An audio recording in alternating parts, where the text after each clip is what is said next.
On Thursday, Donald Trump signed his executive order that was a very clear violation of the First Amendment, the federal government trying to regulate the speech of corporations, right? Trying to tell the media essentially what they can or cannot do and say. Because social media might be social, but it's media nonetheless. And according to Trump's executive order, if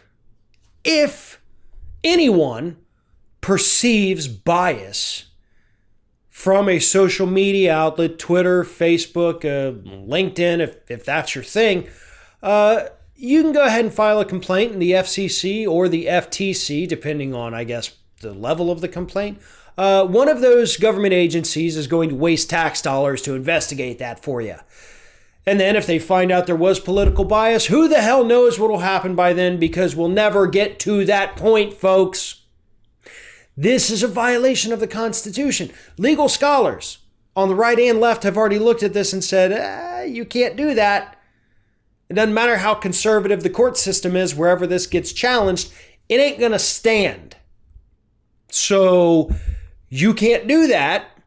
This whole thing will be struck down, and it's all going to be a distant memory of the president who tried to crap on the Constitution and institute his own version of fascism here in the United States. That is exactly what's happening.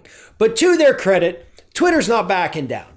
Because let's not forget, this whole thing began because Twitter put a tiny little fact check on one of the numerous lies Donald Trump tells every single day. They'd been letting him get away with it forever. They had gotten huge public backlash for not reining him in or suspending his account. He was using it to promote hate, to spread misinformation. Finally, this week, they said, okay. He lied about voter fraud and mail-in voting, so we put a little disclaimer and said, hey, get the truth about this. That's what set him over the edge. That little statement from Donald Trump is what allowed him, or made him, violate the Constitution. That's how little it takes. Here's the thing.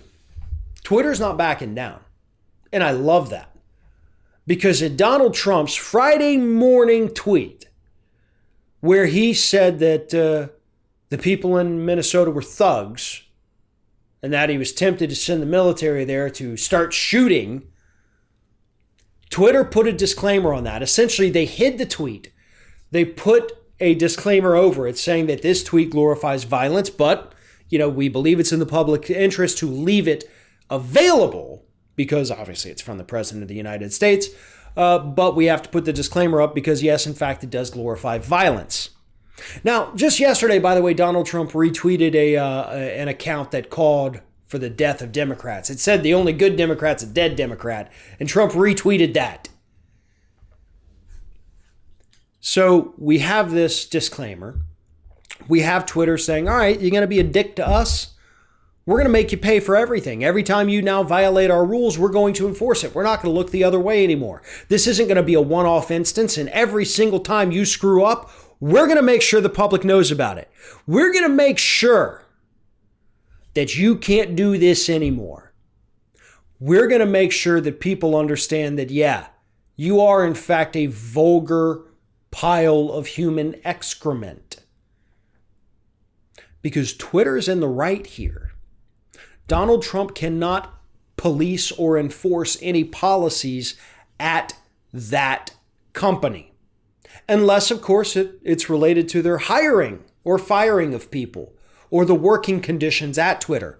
As far as who's allowed to utilize this business, there is nothing the federal government can do about it. Jack Dorsey could come out today and say, guess what? We're going to become a Democrat-only outlet. I don't think he'd ever do that. And yeah, sure, maybe there's some legal implications of that. But they would never do that. That would be something that, have to be tested in the courts. But as for what Trump did, there is no question about that. This is illegal. You can't do that. But he did it anyway. Twitter's fighting back. And in this particular instance, Twitter is going to win.